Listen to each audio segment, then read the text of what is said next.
Welcome to a brief history and function of the Association of Iroquois and Allied Indians. In 1969, Indian Affairs Minister John Chrétien, under Pierre Trudeau's Liberal government, introduced what is commonly known today as the 1969 White Paper. This policy paper proposed ending the special legal status of Indigenous peoples in relation to the Canadian state, thereby extinguishing their Aboriginal, inherent, and treaty rights. They would in effect become just like every other Canadian, including converting Indian land into fee simple land that could be sold either by the band or by individuals. This was in keeping with the elder Trudeau's vision of a just society, and the White Paper's formal title was the seemingly ubiquitous Statement of the Government of Canada on Indian Policy. The policy included things like abolishing the Indian Act, eliminating Indian status, dissolving the Department of Indian Affairs, and to gradually terminate existing treaties. All this was based on a study commissioned by the government from anthropologist Harry B. Hawthorne entitled A Survey of the Contemporary Indians of Canada, Economic, Political, Educational Needs and Policies. He concluded that Indigenous peoples were Canada's most disadvantaged and marginalized population. They were, in his words, citizens minus, attributed to years of failed government policy. He recommended that they be considered citizens plus, and that the government end all assimilation programs, especially residential schools. Based on his report, Chrétien drafted the now infamous White Paper after consultations with skeptical Indigenous people who were concerned about their inherent rights and the treaties made on a nation-to-nation basis with the Crown, and how this process would address those concerns. The government actually thought Indigenous peoples would be in favor of this new shift in government policy, and in May of 1969 met in Ottawa with First Nation leadership to formally unveil this new plan. Suffice it to say that Indigenous leadership was shocked. This policy paper contained no address to their concerns during consultation about historical grievances, about title to the land, or Aboriginal and treaty rights. In fact, it proposed to just do away with them altogether. In the government's eyes, they were what was holding Aboriginal people back from being on an equal footing. However, in Indigenous eyes, the White Paper was a blatant attempt to totally assimilate them, to do away with the right to self-determination, to take away their title to any lands, and to commit cultural genocide by stripping them of their legal identities as belonging to their pre-existing Indigenous nations. It was in this tempest that the Association of Iroquois and Allied Indians was born.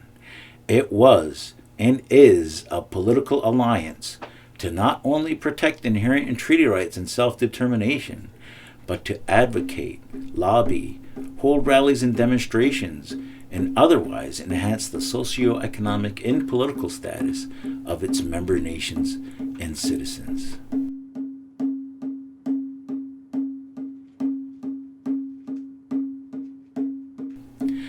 AIAI is unique in that its membership is composed of a diverse mixture of First Nations and their respective languages, cultures, and customs. This includes Anishinaabe, Haudenosaunee, and Lenape currently. The current member nations are Batchewana First Nation, Caldwell First Nation, Alnapawi-Lakwit, Hiawatha First Nation, Mohawks of the Bay of Quinte, Oneida Nation of the Thames, and Wata Mohawks. As of the date of this video, we estimate that we serve and advocate on behalf of approximately 20,000 First Nation members. AIAI staff levels fluctuate, but in recent years it's been at around 20, give or take a few. They are essential to our operations as they support the work that we do as an organization with their expertise and commitment to advancing our cause. We'll get back to more on the staff in a minute or two. We also have a political executive, which consists of a Grand Chief and a Deputy Grand Chief. They are responsible for carrying out the direction and mandates given to them through resolution by the members in Assembly and in between assemblies by the Chiefs Council. They are elected for a 3-year term and can be almost anyone from one of the member nations, given they meet the requirements as set out in regulations. AIAI also is involved with other First Nation organizations such as the Chiefs of Ontario and the Assembly of First Nations. The Grand Chief and a Deputy Grand Chief have roles at the Chiefs of Ontario as portfolio holders in areas such as education, health, social, justice, environment, and housing and infrastructure as examples. They may also be involved in various committees at the AFN. Our job is to advocate and advance those files along with technicians and other chiefs for initiatives at a regional level and chair Chiefs Committee meetings in that particular area. Let me do a quick rundown of some of the committees, working groups, advisory committees, and other tables that the executive could be involved in just through their roles as Grand Chief and Deputy Grand Chief. At AIAI, they chair the General Assemblies, Chief Council meetings, Health Social Advisory Board or HASAB, and the Education Committee, and attend the Youth Council meeting at their behest. For another example, in recent years, AIAI has held a social file at the Chiefs of Ontario. In the social file, they would chair or co-chair the Chiefs Committee on Social, or CCOS, the Social Services Coordination Unit, or SSCU, the Joint Social Services Technical Table, or JSST, GIST, the Bilateral Table on Child Welfare, and several ad hoc sub-tables and working groups on specific issues like data sovereignty or an ODSP working group.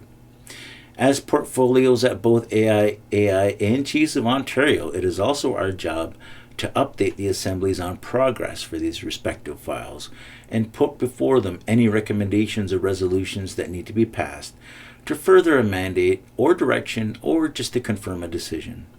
At the Assembly of First Nations, they may sit on any number of committees or working groups representing the Ontario region at a national level.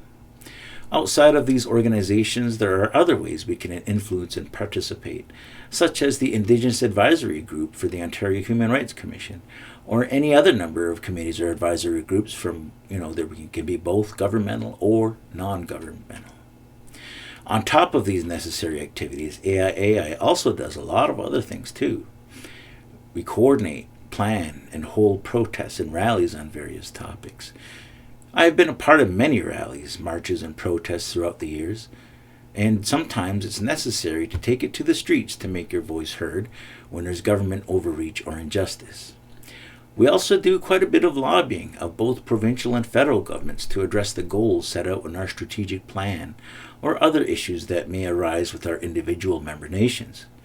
We've met with prime ministers, deputy ministers, MPs, MPPs, senators, critics, shadow cabinet, and much more. We've appeared and made presentations at parliamentary committees and Senate committees. It's a very wide range of political activities that we are involved in. We have also continued to hold conferences, workshops, and seminars for both the political people, like our member nation chiefs and councillors, and just general community members and staff, whether it's our youth development camp, our annual elders gathering, a lawmaking conference, health and wellness gatherings and workshops, child welfare gatherings, human trafficking conferences, education conferences and workshops, and a whole host of other various subjects with expert presenters to give invaluable information. We also support community initiatives through funding proposals, such as the development of Oneida Sign Language in partnership with the Oneida Language and Cultural Center. That means hello in Oneida Sign Language.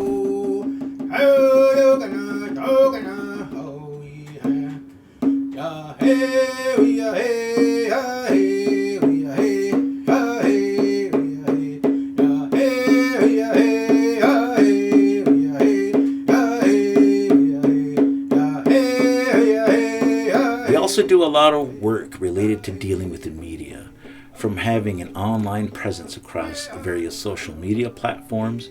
We have a radio show, media releases on specific events or topics, and not to mention countless appearances on television, radio interviews, and also for print media.